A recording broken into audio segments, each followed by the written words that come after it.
Show you how to change that pesky seal in the hydrostat. This of course is underneath the machine, driven by a little piece of a drive shaft that's hooked to the motor that's above me.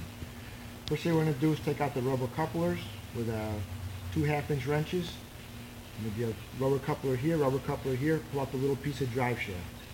You take a 1/4-inch wrench, we're going to do the coupler bolts that'll hold the drive onto the pump shaft. You may have to get a pry bar or a little screwdriver and work this off to pop it off. Alright, we got that off. Next is the keyway. We use a pair of Dykes diagonal cutters. Put the cutters down in here. Grab the key, pry it back, and pull it out. Set that aside. Then we're going to take some sandpaper tape, which I'm going to give you. We're going to sand the shaft. Get all the burrs and rough edges off of it. Take some cleaner, which I'll provide, and we'll spray the shaft. Get everything all clean around the area. You don't want any dirt in here. Take an impact gun. Before we do this, got to make sure that this plate can go on one of 2 ways. What I should recommend doing is taking a zip tie, and on the upper portion, the part that's sticking up underneath towards the seat or the top towards the top of the machine, put a zip tie on it, so when we go to put this plate back on, we put it on the right way. We'll take a 1/2-inch socket,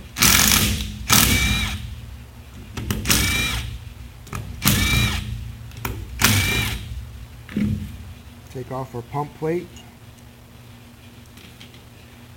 a little bit at a time. Put your thumb down, press on with your thumb, pull off the piece. There's a pump plate, and there's the trouble seal.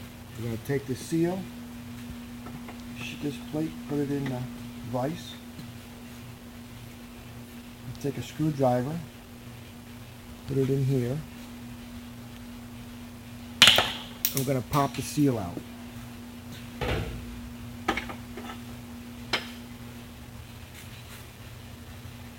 The old seal's out. We're going to take a paper towel. We're going to clean up and make sure the inside of the seal area bore is nice and smooth, which it is. Come down here, take our new seal, place it on top, get it all around easy, work my hammer around it.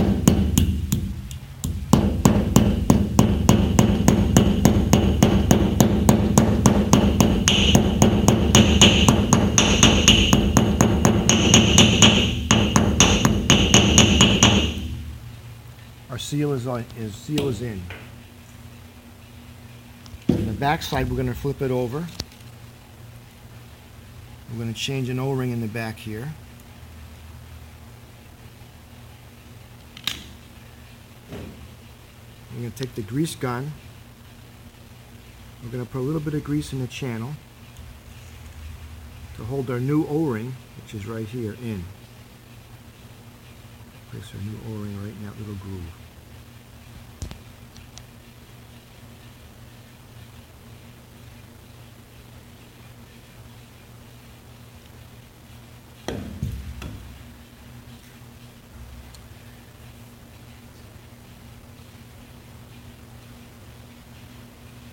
This piece here, this is our gear pump.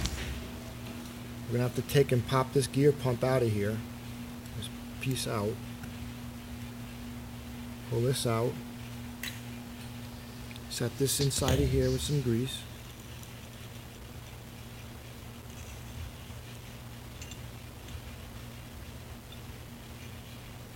Set that down like that with some grease. We're going to take a little bit of grease and put it on our seal. Smear it around with our finger.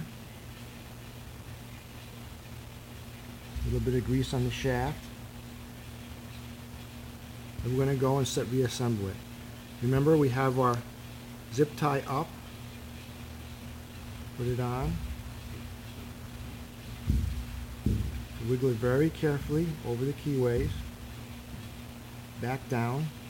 I'm oriented correctly.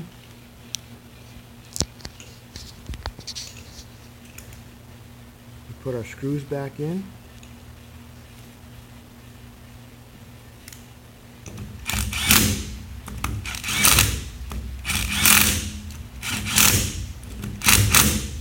It could be at 24 foot-pounds if you wanted to do it, or 20 foot-pounds if you wanted to do it that way, or just snug, fairly snug.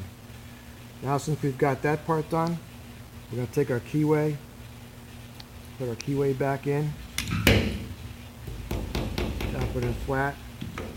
We'll put our coupler back on so that this is flush with the top of that. We'll tighten up our 2 set screws with it, and then we can put our drive shaft back in and we're good to go. And that'll stop all your leaks right there. This is where the string, around here is where that hay got wrapped. And it went inside here and ruined the seal. So I'm going to send you a seal kit, O-rings, I'll send you some tape, some cleaner, and you should, with the instructions, you should be all set.